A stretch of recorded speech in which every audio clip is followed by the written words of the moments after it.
Shalom teman-teman semua. Senang sekali bergabung bersama-sama dengan channel Andre Tunggal di sini dan kali ini kita akan membahas tentang satu tema yang menjadi kontroversi belakangan waktu ini. Bermula dari saya dikirimkan oleh beberapa subscriber di inbox maupun di personal message yang meminta saya untuk membahas satu video yang dimunculkan oleh pendeta Rubin Adi Abraham. Beliau adalah seorang ketua sinode dari GBI. Dan video kali ini berjudul sesuai dengan pernyataan beliau di video tersebut yang juga diupload di video atau di kanal YouTube pribadi beliau, yaitu beliau mengatakan apologet Kristen adalah preman rohani karena mereka suka menyerang pendeta-pendeta terkenal. Nah, video ini mengakibatkan reaksi yang beragam dari banyak pihak.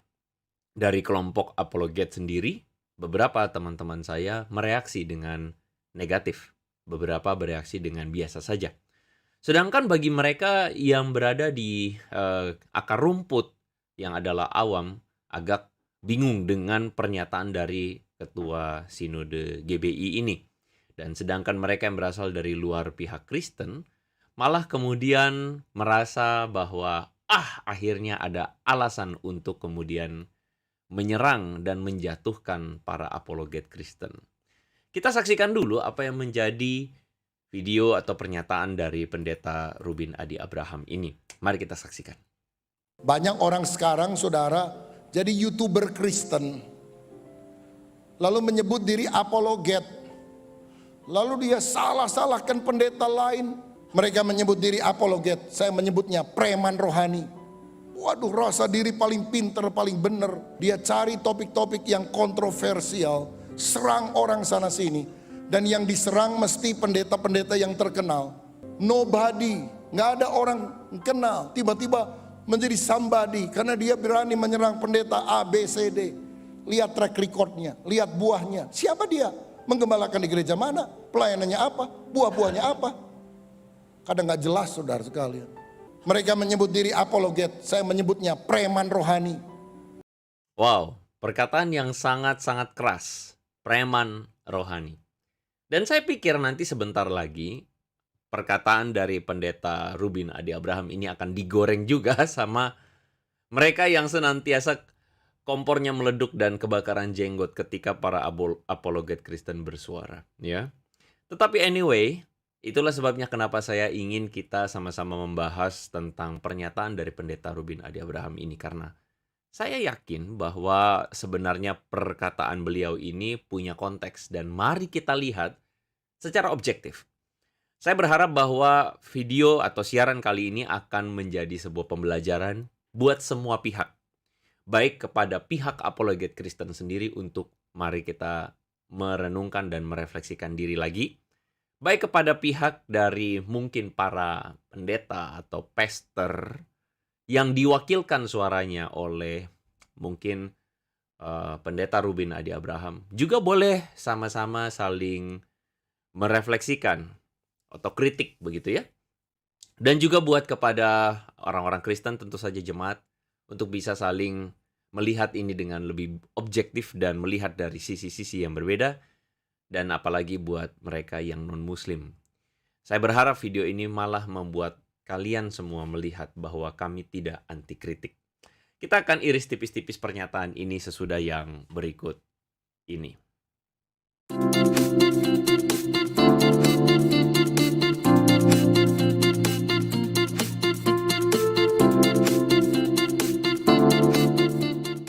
Ya, teman-teman, pertama-tama saya ingin katakan dulu bahwa saya minta maaf karena saya tidak bisa live ya, karena saya harus melakukan sebuah pelayanan yang beberapa waktu ini cukup padat ya, sehingga saya harus keluar kota dan saya tidak memungkinkan untuk live di malam hari ini. Tapi anyway, saya menghabiskan lebih banyak waktu untuk mempersiapkan kontennya. Jadi tidak asal ngomong doang ya, tetapi saya berharap bahwa teman-teman bisa mempelajari sesuatu. Dan saya berharap bahwa video ini menjadi video yang kemudian menginspirasi Anda semua ya. Nah, apakah benar bahwa perkataan dari pendeta Rubin Adi Abraham ketika dia mengatakan apologet Kristen adalah preman rohani? Bagi sebagian orang ini tentu menyedihkan sekali ya, karena saya melihat bahwa jujur ada banyak orang-orang yang diberkati Tuhan melalui pelayanan para apologet. Nah, cuman pertanyaannya apakah memang benar Pendeta Rubin Adi Abraham sedang menyerang apologet Kristen? Di awal saya ingin harus mengatakan dan disclaimer bahwa saya tidak merasa menjadi bagian dari ciri-ciri apologet Kristen atau yang disebut sebagai preman rohani yang disebutkan oleh Pendeta Rubin Adi Abraham. Jadi saya membuat video ini tidak baper begitu ya.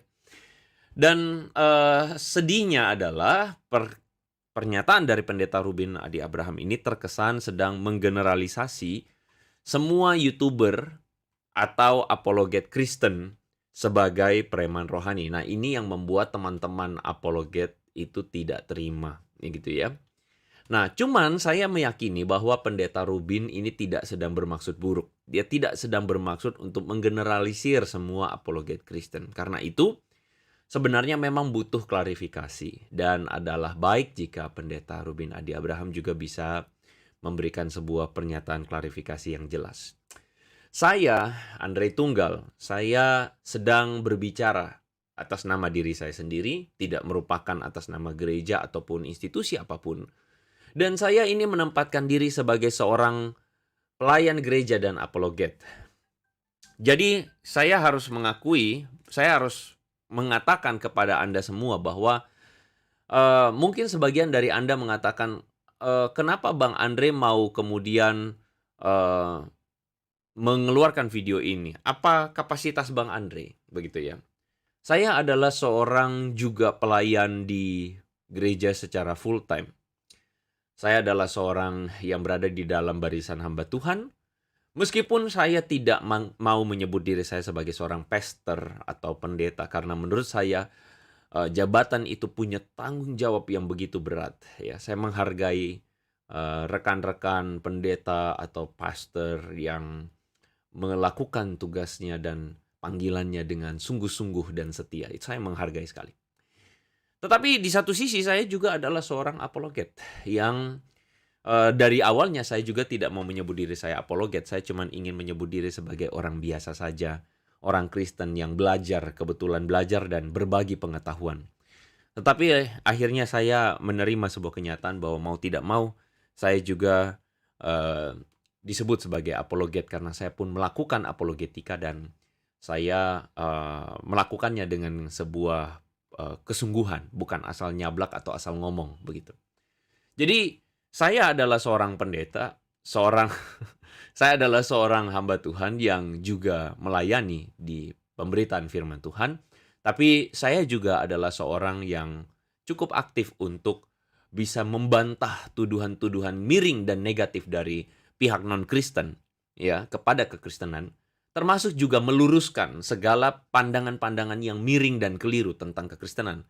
Karena itulah sebagai seorang pelayan gereja dan juga apologet, saya menempatkan diri dan saya merasa saya cukup punya kapasitas untuk berbicara tentang topik yang dikemukakan oleh Pendeta Rubin Adi Abraham ini.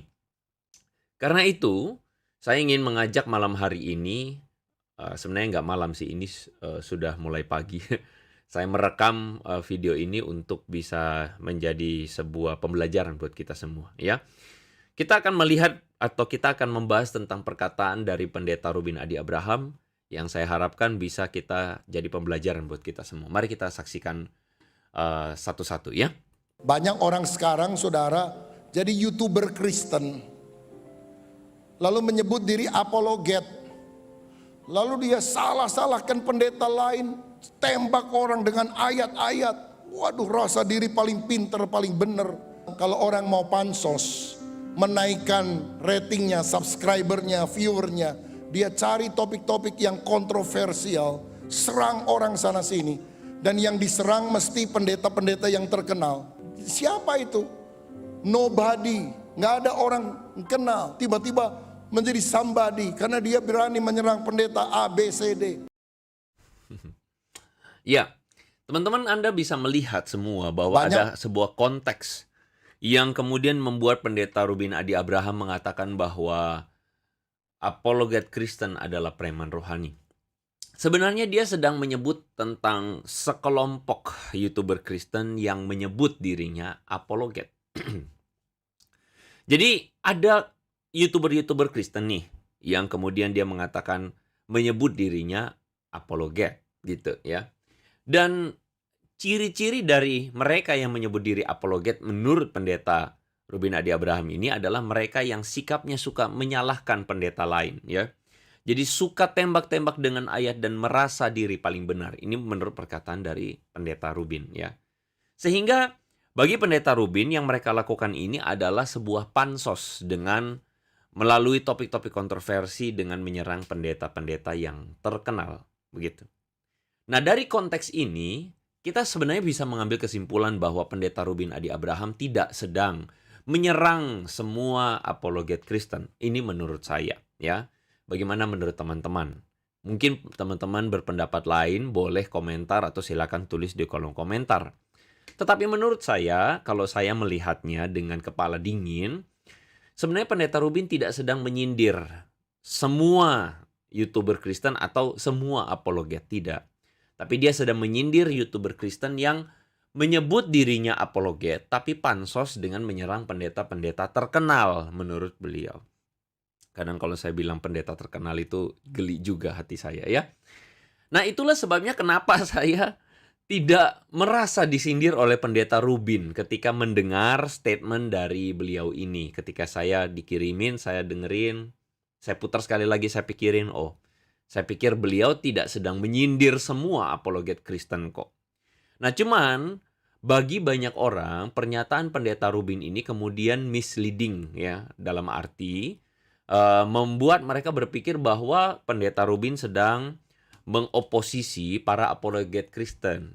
Dan tentu saja buat mereka yang selama ini meleduk dan kebakaran jenggot gara-gara tuduhan ngawur mereka tentang kekristenan itu dibantah oleh para apologet, itu mereka ini akhirnya kegirangan ya, karena wah ternyata ada pendeta, termasuk pendeta besar dari Kristen sendiri malah menyerang apologet Kristen. Senang mereka. Ya itu sekali lagi mereka nggak ngerti konteks ya. Nah karena itu ada dua hal yang saya ingin bicarakan di sini berkaitan dengan statement dari pendeta Rubin Adi Abraham ini. Yang pertama saya ingin ngomong dulu tentang apologet itu apa. Apologetika itu apa. Saya sebenarnya berasumsi bahwa pendeta Rubin itu tahu apologetika itu apa ya. Tetapi pernyataan beliau itu akhirnya mungkin juga bagi orang awam itu akhirnya menganggap bahwa semua apologet seperti yang beliau katakan tadi. Dan bahkan juga mungkin bagi sebagian pastor yang juga selama ini dikritik dan bingung juga gitu ya menyikapinya bagaimana, akhirnya juga merasa bahwa tuh kan apologet ya begitu, makanya jangan jadi apologet. Nah, saya khawatir kayak begini nih nanti pemikirannya. Saya mau meluruskan, apologet itu apa sih? Apologetika itu apa sih? Dan saya juga ingin ngomong tentang fenomena pansos ya. Yang saya ingin angkat dan saya ingin kita sama-sama melihatnya dengan benar. Jangan lihat dari satu sisi ya. Oke, saya pikir kita mau belajar dulu ya. Apologet itu apa sih? Apologetika itu apa? Nah, buat teman-teman yang selama ini dengerin apologetika, apologet, tapi apa sih itu kira-kira? Nah, apologetika itu adalah cabang dari ilmu teologi, ya teologi Kristen, yang berusaha untuk menyediakan pembenaran rasional, ingat ya, pembenaran rasional dari klaim-klaim kebenaran iman Kristen, ya. Jadi ini bukan yang nggak benar dibenerin, bukan. Tetapi ini berbicara tentang upaya untuk membuat orang-orang mengerti secara rasional, melihat kebenaran Kristen, ya. Dan anyway ini yang ngomong adalah seorang apologet bernama William Lane Craig ya. Dan beliau ini salah satu orang yang saya suka sekali ide-ide pemikirannya, tulisannya, ya. Jadi apologet itu berasal dari apologetika tadi. Ya, jadi mereka adalah seorang apologet. Jadi yang melakukan apologetika adalah seorang apologet atau apologist. Mereka adalah orang yang melakukan pembelaan iman Kristen melalui klaim yang rasional. Rasional maksudnya bisa diterima oleh akal sehat secara secara logika begitu ya. Semua orang menurut saya pada dasarnya itu berapologetika. Menurut saya. Semua orang tanpa terkecuali, atau lebih tepatnya semua orang Kristen, itu pada dasarnya berapologetika secara basic. Maksudnya apa? Maksudnya adalah semua orang pasti melakukan pembelaan tertentu tentang iman Kristen. Ya, tentang apa yang diimaninya, atau apa yang menjadi agamanya katakanlah. Cuman sekarang masalahnya adalah upaya apologetika yang dilakukan semua orang itu belum tentu ya dilakukan secara rasional. Itu belum tentu. Makanya saya mengatakan semua orang pada dasarnya melakukan apologetika pasti. Ketika ditanya kenapa kamu percaya dan bagaimana, pasti dia melakukan upaya apologetika. Tetapi masalahnya adalah tidak semua orang bisa disebut seorang apologet. Nah, itu masalahnya.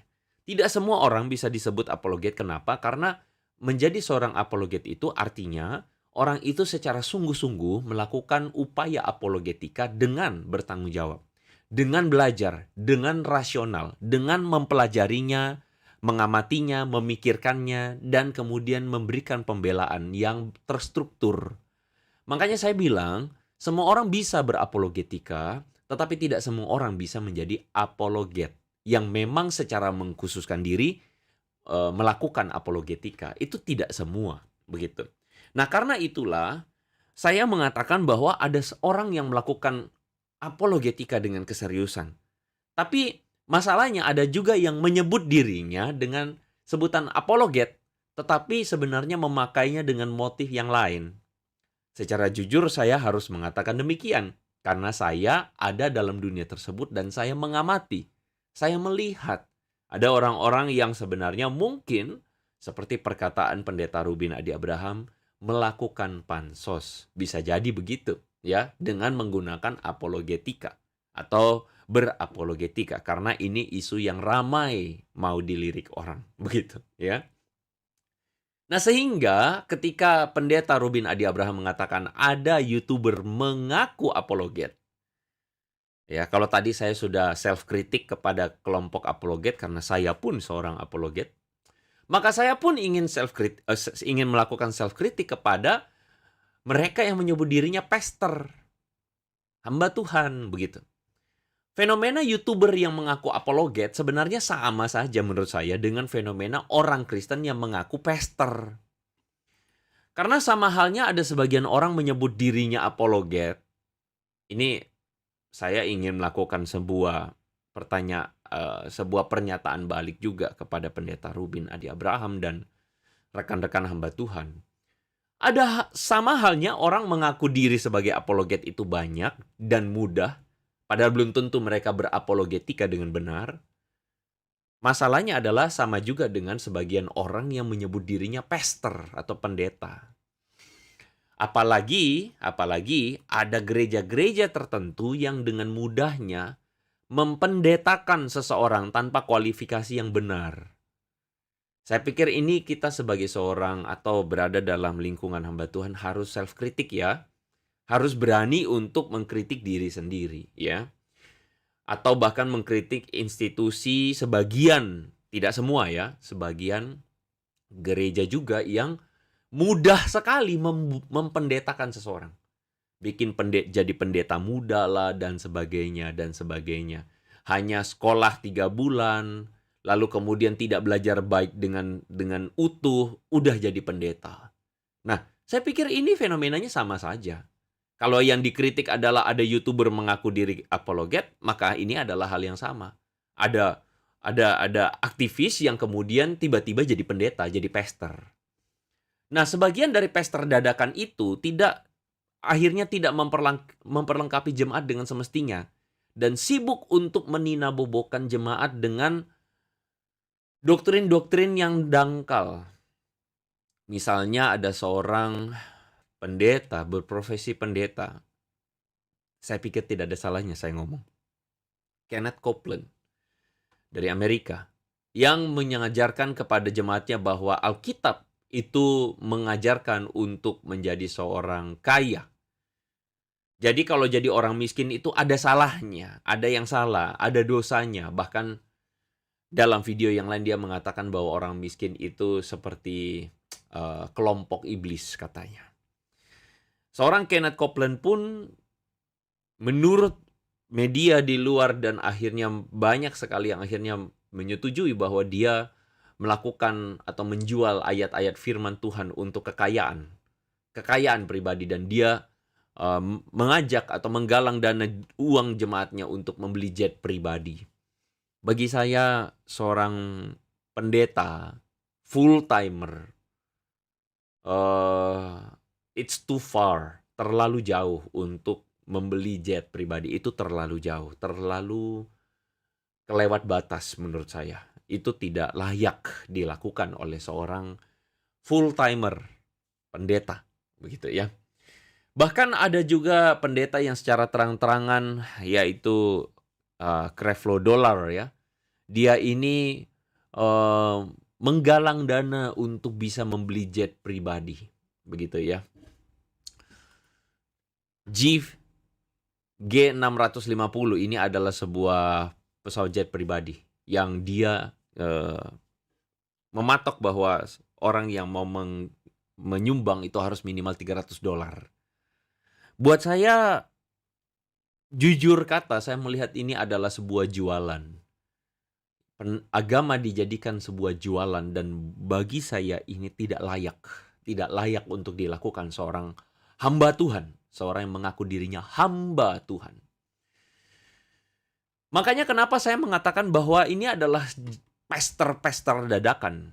Yang kenapa saya katakan ini dadakan, karena mereka tidak melalui pendidikan formal yang terakreditasi dengan baik, dan mereka tidak melalui ujian pelayanan yang baik, dan akhirnya muncul menjadi terkenal dengan cepat terkenal, dan kemudian boom ya, diikuti oleh banyak orang yang sedihnya dibodohi oleh ajaran-ajaran mereka yang dangkal ya.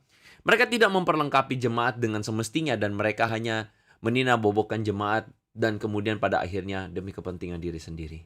Mohon maaf saya ngomong agak belak-belakan ya. Dan Anda mungkin bertanya, kenapa saya tidak memakai contoh pester dalam negeri? Saya tidak ingin menyinggung, dalam arti saya tidak ingin mempermalukan rekan-rekan hamba Tuhan di dalam negeri, karena saya berharap bahwa melalui video saya ini juga menjadi self-reflection ya, menjadi sebuah refleksi pribadi buat para hamba-hamba Tuhan, rekan-rekan, teman-teman semua ya, baik itu para senior maupun mereka yang juga baru masuk dalam dunia pelayanan secara full time ya. Saya tidak ingin menyebut nama 1-2, tapi saya berharap bahwa kita yang menjadi seorang hamba Tuhan juga harus merefleksikan diri ya, bahwa kita itu harusnya memperlengkapi jemaat dengan semestinya, mengajarkan jemaat akan iman Kristen atau dasar iman Kristen yang benar. Jangan meninabobokan dengan ajaran-ajaran dangkal yang bagi Paulus sebut sebagai susu, bukan makanan keras, karena kamu terbiasa, kata Paulus, menjadi anak kecil secara rohani. Tanpa sadar, hamba-hamba Tuhan menjadikan jemaatnya bayi-bayi rohani terus-menerus, hanya dengan mengajarkan hal-hal yang dangkal. Saya ingat beberapa tahun yang lalu ada gereja yang datang pada saya dan memohon atau meminta untuk bisa dibimbing secara rohani. Saya bilang saya tidak akan mungkin melangkahi otoritas gembala kalian. Tetapi saya boleh, kalau saya melakukan seminar-seminar atau sesi-sesi boleh. Mereka mengeluhkan, teman-teman atau rekan-rekan, mereka mengeluhkan bahwa, aduh, kami tidak merasakan iman kami dibina. Khotbah setiap minggu hanya ngomongnya 7 langkah memperoleh kesuksesan, 3 langkah melakukan terobosan finansial, 5 langkah ya mengalami kemenangan, hidup berkemenangan. Pokoknya 7 langkah, 3 langkah, 5 langkah, 4 kunci keberhasilan, begitu-begitu khotbahnya. Akhirnya jemaat itu hanya cuman ada dalam euforia kesuksesan, euforia kebahagiaan, euforia yang pada akhirnya ketika diperhadapkan dengan ujian iman mereka, goyang semua. Karena mereka tidak disiapkan dengan konsekuensi memikul salib. Ya. Apalagi diperhadapkan dengan tuduhan-tuduhan dari luar Kristen ya. Wah, ketika dibilang, "Mana coba cari Alkitab Yesus tidak ada menyebut dirinya sebagai Tuhan." Modar semua, ya. Ketika dikatakan bahwa yang video terakhir saya bikin, Nabi Muhammad itu dinubuatkan dalam Alkitab. Wah, langsung gampang belok semua. Ya, nggak semua ya, sebagian gampang belok. Akhirnya orang-orang Kristen ini tidak diperlengkapi, dan ini yang membuat saya jadi sedih. Kenapa? Karena kalau menyebut dirinya sebagai seorang pastor atau pendeta, yuk perlengkapi jemaatmu dengan baik begitu. Nah, karena itu kepada Pendeta Rubin Adi Abraham, ini adalah sebuah saran saja. Munculnya para apologet itu karena, mohon maaf, gereja belum cukup melakukan tugasnya. Yang pertama, di dalam memperkuat pemahaman iman Kristen. Ya. Kenapa Tuhan kita itu Trinitas? Allah Bapa, Putra, dan Roh Kudus. Kalau gitu Tuhannya orang Kristen tuh satu apa tiga? Itu udah membingungkan tuh buat sebagian jemaat. Jadi bilang satu, tapi waktu dihitung Bapa, Putra, Roh Kudus tiga. Ya, jadi satu apa tiga? Nah, itu kan tidak dilakukan dengan cukup baik oleh gereja. Saya pikir dalam pengalaman pelayanan saya selama 11 tahun ini. Tidak dilakukan oleh gereja dengan baik. Apa itu keselamatan? Apakah percaya Yesus saja langsung masuk surga? Ini kan tidak dilakukan dengan baik. Jadi kita ada dalam jargon-jargon kekristenan, tapi ketika diajak berpikir kritis, goyang tuh jemaat. Jadi, mohon maaf, apologet ini muncul karena gereja belum cukup melakukan tugasnya. Yang kedua, gereja juga belum cukup memperlengkapi jemaat dalam menghadapi tuduhan-tuduhan terhadap iman Kristen. Bahkan gereja mungkin harus mengakui bahwa sebagian anak-anak muda kita yang kritis memilih keluar dari gereja. Kenapa? Karena gereja tidak melakukan perannya. Saya ketika ngomong gereja ini, saya tidak sedang berkata bahwa saya lebih baik dari gereja. Tentu tidak. Tetapi saya ngomong secara generalisir. Tidak semua, tetapi sebagian besar saya pikir demikian.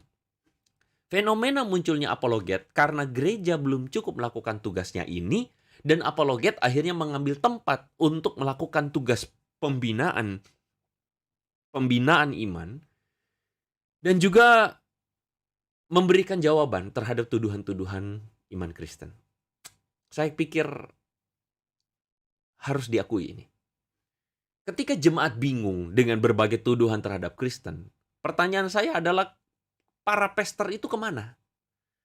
Video di depan ini adalah thumbnail dari video saya video apologetika pertama saya ya di YouTube. Jadi sebagian polemikus Muslim atau mereka yang kebakaran jenggot dan kompornya meleduk gara-gara jawaban-jawaban apologetika yang saya berikan di YouTube, itu mereka berpikir bahwa saya ini atau mereka sering mengatakan bahwa, oh ini apologet Kristen yang suka cari gara-gara duluan. Enggak. Video ini adalah bukti bahwa ini adalah jawaban saya terhadap seorang ulama. Anda bisa tahu sendirilah, ulamanya adalah Ustadz Abdul Somad. Yang pada tahun itu, tahun 2019 kalau saya tidak salah. Tahun 2018 kalau saya tidak salah. Melakukan yang namanya statement di dalam salib Kristen itu ada jin katanya. Dan itu bukan orang Kristen yang mulai. Mereka yang mulai, begitu ya. Dan waktu itu jujur jemaat resah dan bingung. Orang Kristen resah. Kenapa? Disebutkan dalam salib ada jin. Dan saya kemudian membuat video pertama saya ini, video apologetika pertama saya ini, sebagai sebuah jawaban. Dan waktu itu tanpa saya duga juga, viral dan kemudian tersebar di kalangan orang Kristen dan gereja-gereja. Pertanyaan saya adalah, ketika saya memulai pelayanan apologetika ini, pada saat itu belum banyak saya kira. Ya, adanya di Facebook, tapi di YouTube hampir bisa dibilang, mohon maaf kalau saya keliru, tapi saya adalah salah satu yang merintis pelayanan ini. Merintis dunia apologetika. Yang pertama-tama muncul begitu ya. Tentu bukan saya yang pertama, tapi saya pikir saya termasuk generasi pertama. Pertanyaan saya, kemana para pastor yang katanya pendeta-pendeta terkenal itu? Kemana? Apakah para pastor melakukan sebuah upaya yang terstruktur untuk memberikan jawaban? Video apologetika saya berikutnya adalah ketika saya memberikan surat terbuka untuk Yahya Waloni yang secara brutal, saya pakai kata ini, brutal, menghina-hina iman Kristen, ajaran Kristen, praksis Kristen, semua yang berbau dengan kekristenan dihina dan direndahkan oleh Yahya Waloni di sosial media waktu itu. Saya membuat surat terbuka. Dan itu pun terjadi bertahun-tahun sebelum Yahya Waloni ditangkap. Pertanyaan saya, ketika jemaat bingung dengan berbagai tuduhan terhadap kekristenan ini, para pastor itu kemana? Kemana para pastor yang katanya terkenal itu? Kemana? Nah, ini menjadi self-kritik saya harap kepada para pendeta atau yang menyebut dirinya pastor. Jangan antipati dengan yang namanya apologet. Jangan antipati dengan apologetika. Nah, kalau misalnya dikatakan bahwa para apologet ini pansos.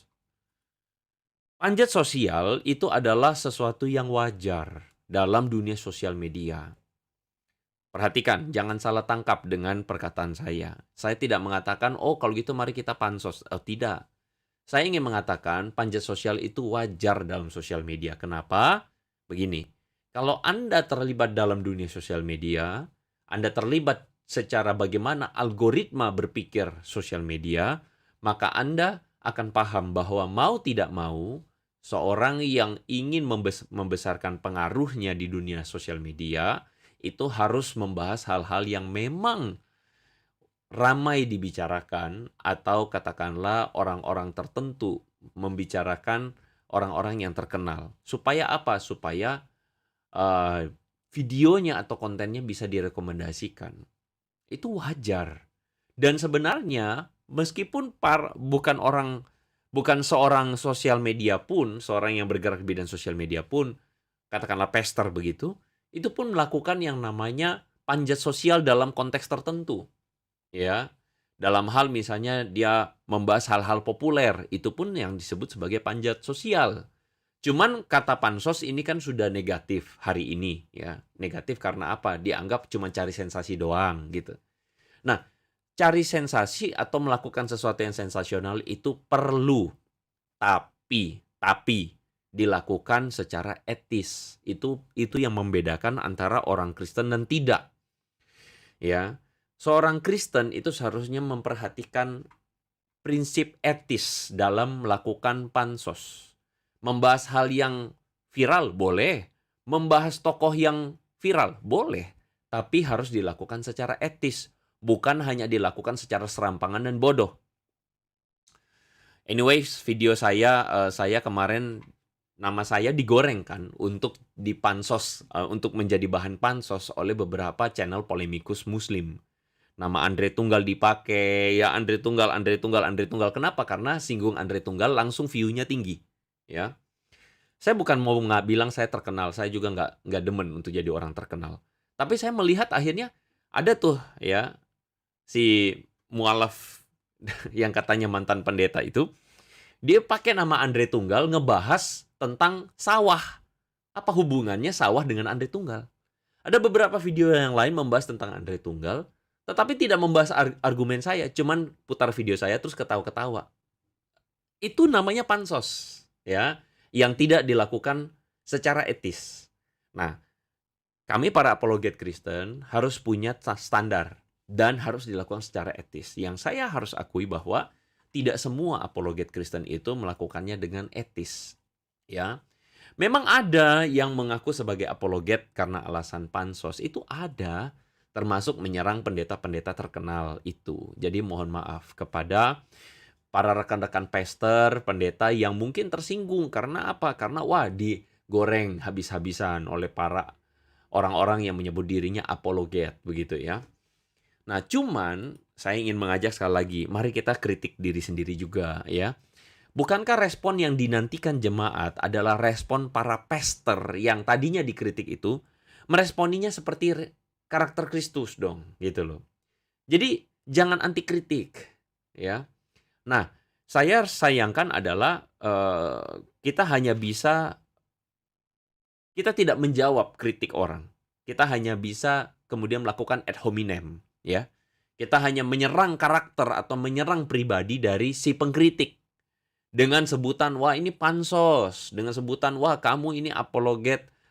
Mohon maaf ya, bahkan perkataan pendeta Rubin Adi Abraham juga dipakai, wah kamu ini preman rohani.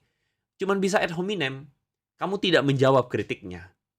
Harusnya kan kita jawab kritiknya, kan begitu kan ya. Kita saksikan dulu video berikutnya ya dari pendeta Rubin. Tiba-tiba menjadi somebody karena dia berani menyerang pendeta A, B, C, D. Lihat track recordnya, lihat buahnya. Siapa dia? Menggembalakan di gereja mana? Pelayanannya apa? Buah-buahnya apa? Kadang gak jelas saudara sekalian. Dan kita terpesona dengan orang semacam itu. Imanmu akan digerogoti, hatimu akan pahit. Mereka menyebut diri apologet, saya menyebutnya preman rohani. Mereka menyebut diri apologet, saya menyebutnya preman rohani. Ya, jadi pendeta Rubin Adi Abraham kemudian mengatakan bahwa siapa mereka gitu kan ya. Mereka ini adalah orang-orang yang tidak terkenal atau orang-orang yang tidak diketahui, tahu-tahu muncul dan terkenal karena apa namanya, menyerang pendeta terkenal. Lalu Tiba-tiba kemudian membuat orang jadi imannya digerogoti. Nah, dalam hal ini saya rasa ada poin-poin yang saya setuju dengan pendeta Rubin Adi Abraham. Ketika dikatakan background para apologet, saya kasih tanda kutip, pengkritik pastor ini kadang tidak jelas. Oh, saya setuju. Ada sebagian yang tidak jelas. Jadi mereka cuman muncul, oh iya videonya rame ya kalau saya membahas tentang misalnya pendeta si itu ya, atau saya membahas si ini, atau saya membahas tentang agama lain. Wah, rame ya. Wah, pengen nih gitu bikin video lagi yang viral begitu ya, yang kayak begini.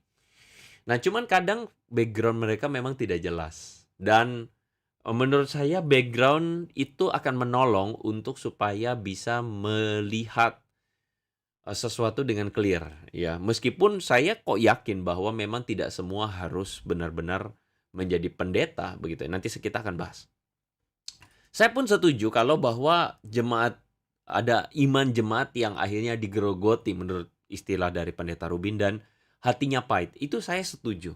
Jadi ada jemaat-jemaat yang tidak mampu melihat kritik begini ya, yang namanya diskursus atau wacana. Lalu kemudian akhirnya kepahitan gitu. Saya setuju. Ada yang kayak begitu ya. Dan ketika pendeta Rubin Adi Abraham mengatakan bahwa sikap para apologet ini seperti preman rohani, saya ingin mengatakan bahwa ya mungkin bisa dibilang demikian ya. Sebagian mereka yang memang melakukan apologetika dengan tidak bertanggung jawab ya, dengan tidak bertanggung jawab dan tidak etis caranya ya. Saya cukup setuju dalam batas-batas tertentu dengan statement dari pendeta Rubin Adi Abraham. Yang saya tidak setujui adalah ketika pendeta Rubin mengatakan, lihat track recordnya, menggembalakan di gereja mana, pelayanannya apa. Bagi saya, begini Pak Rubin Adi Abraham, kebenaran adalah kebenaran, siapapun yang menyampaikan. Bahkan jikalau maaf, seorang tukang becak menyampaikan kebenaran kepada kita, itu kebenaran. Bukan karena dia harus menjadi seorang doktor S3 dulu, baru saya mau mendengarkan perkataan dia. Jika dia mengatakan kebenaran, why not? Kebenaran adalah kebenaran. Siapapun dia, jemaat biasakah, hanya usher, hanya satpam gereja, jika dia mengatakan kebenaran, kebenaran adalah kebenaran.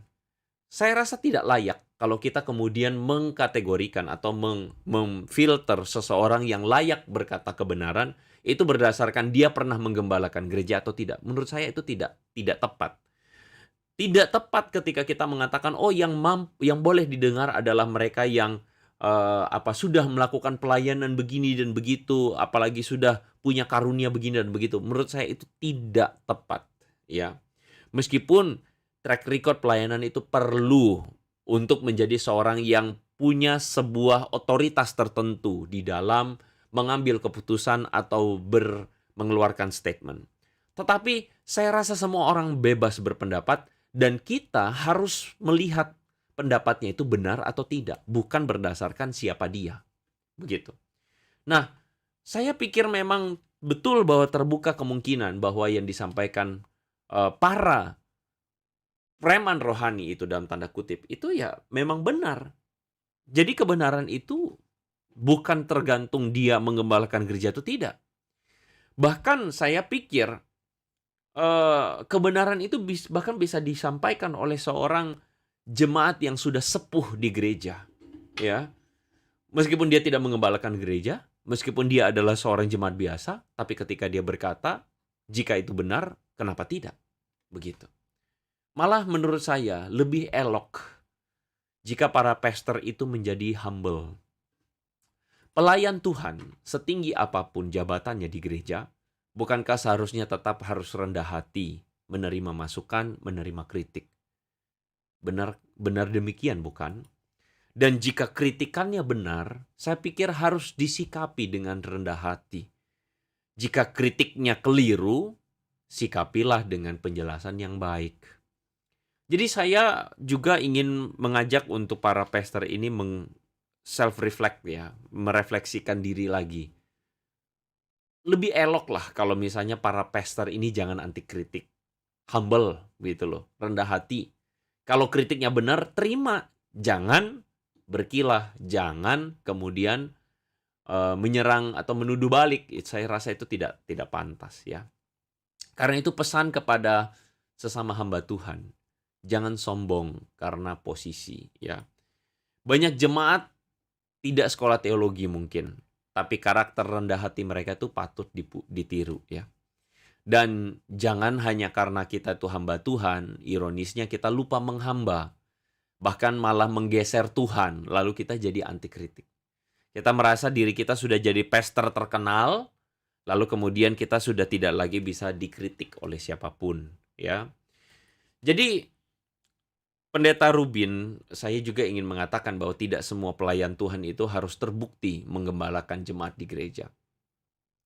Misalnya saya ngomong aja tentang apologet, ya, karena yang dibahas itu kan menyinggung nama apologet. Seorang apologet masa-masa awal gereja bernama Justinus Martir misalnya. Dia adalah seorang yang kemudian melakukan atau menulis tulisan-tulisan yang bersifat apologetis, membela iman Kristen, begitu ya, berdasarkan klaim-klaim rasional. Tetapi sejauh yang saya tahu, Justinus Martir ini adalah seorang pengajar dan bukan seorang penggembala gereja terkenal. Oh, tidak. Dia hanyalah seorang pengajar yang kemudian secara aktif menulis tulisan-tulisan yang melawan serangan-serangan dari pihak luar Kristen. Atau misalnya Origen dari Alexandria. Dia juga adalah seorang, bisa dikatakan seorang akademisi, seorang yang menulis, ya, seorang yang melakukan pembelaan iman Kristen. Sejauh yang saya tahu dia tidak menjadi seorang penggembala di gereja dan sebagainya, sejauh yang saya tahu. Jadi kita mesti mengakui bahwa dalam gereja itu bukankah kita ada tahapan-tahap, ada posisi-posisi sebagai pengajar, sebagai penggembala, sebagai masing-masing gereja itu punya pelayan-pelayan yang memang bukan harus terpatok pada udah menggembalakan gereja berapa lama, menggembalakan gereja berapa besar, bukan itu saya rasa, ya. Nah, karena itu saya rasa kritik juga kepada para apologet, ya, mari kita juga saling reflect, ya. Ada cara yang baik untuk menyampaikan kritik. Berasa Pendeta Rubin Adi Abraham itu menyuarakan para pastor yang sakit hati oleh Anda, para apologet. Yang padahal menurut saya sih sebenarnya apologet juga harusnya etis, ya. Pansos itu boleh, tapi caranya mesti etis. Ada etikanya, begitu. Apalagi terhadap sesama pelayan atau sesama orang Kristen. Mari ada etikanya. Kritik itu boleh, tapi harus dipimpin oleh roh yang membangun, ya, roh yang membangun. Jangan hanya bertujuan menghancurkan. Itu harusnya tidak menjadi semangat Kristen, ya. Dan selidiki motif hati kita. Apa bedanya kita dengan para pastor yang kita kritik? Jika pada akhirnya kita pun tidak setia pada perkara ini. Jika pada akhirnya tujuan akhirnya hanyalah sekadar untuk finansial atau popularitas, ya jangan kita lakukan. Karena pada akhirnya apa bedanya dengan kita dengan apa oknum-oknum pastor yang kita kritik itu, ya. Saya pun sebenarnya bukan tidak pernah membuat konten yang mengkritik kekristenan. Saya juga pernah mengkritik oknum-oknum pastor-pastor yang menurut saya sudah terlewat batas, ya. Misalnya mereka yang mengajarkan tentang perpuluhan, yang meneror jemaat untuk membayar perpuluhan karena kalau tidak Tuhan akan mengutuk. Kalau tidak membayar perpuluhan nanti ada musibah.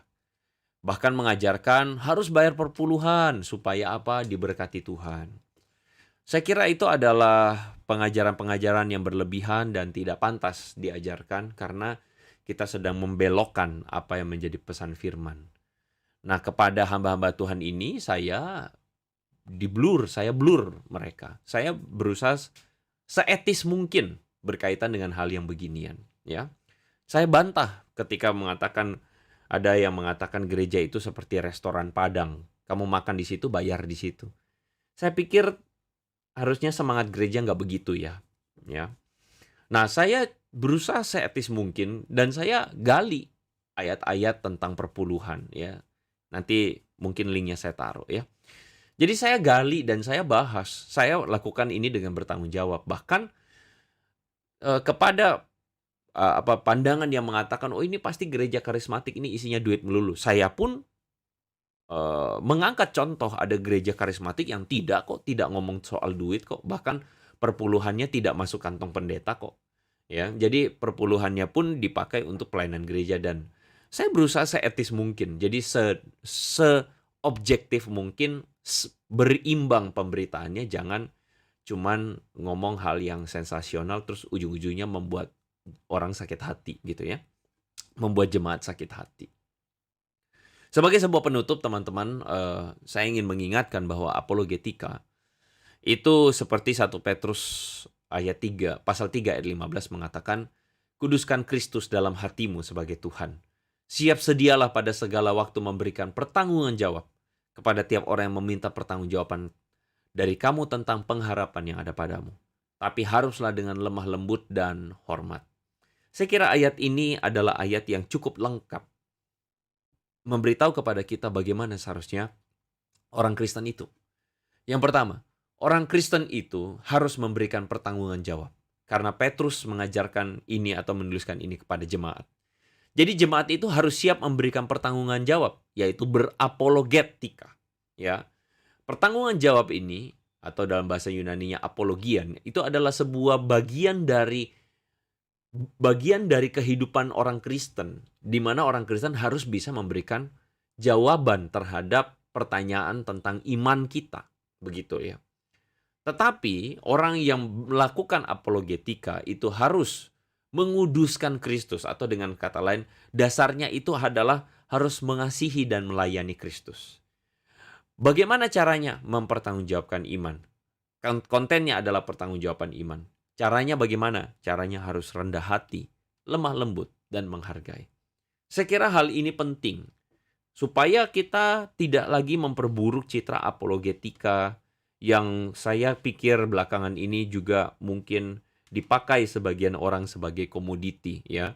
Kita harus akui itu. Tapi ya marilah kita belajar menunjukkan kekristenan yang elok, yang indah, bukan dengan cara yang demikian ya, bagi orang-orang non-Kristen apalagi. Apologetika yang hidup itu adalah ketika seorang William Lane Craig mengatakan begini, lebih daripada itu, hidup kita itu adalah cara yang paling ampuh untuk membawa orang kepada Kristus. Itu adalah apologetika yang sejati, ultimate apologetic. Ultimate apologetic is your life. Saya setuju dengan pernyataan ini. Dan menurut saya, apologetika menjadi sia-sia ketika tidak disertai dengan kesaksian hidup yang baik. Saya berharap bahwa semoga konten seperti ini boleh memberikan pencerahan kepada setiap Anda ya yang menyaksikan video saya. kepada orang-orang Kristen yang dibiaskan dengan apologetika yang terjadi di lapangan, baik itu para mereka yang menyebut diri apologet, tapi ya mungkin harus diakui bahwa ada unsur pansos yang tidak bertanggung jawab juga, maupun juga kepada para pastor yang selama ini memandang negatif para apologet. Saya harap semoga sebagai sesama hamba Tuhan, kita belajar dengan rendah hati. Baik itu para pastor yang terkenal atau bahkan para apologet yang menyebut dirinya apologet. Mari kita belajar sama-sama. Saya kira itu saja dulu konten saya kali ini. Doakan dalam pelayanan-pelayanan yang sedang dikerjakan, dan semoga saya juga bisa tetap terus bisa menghadirkan konten yang berkualitas buat Anda semua. Selamat menyongsong hari melayani Tuhan di hari Minggu, dan saya berdoa semoga Tuhan boleh menyertai setiap Anda semua. Kita ketemu lagi di konten berikutnya. So, make it simple and make it meaningful. May God bless you, teman-teman semua. Jadi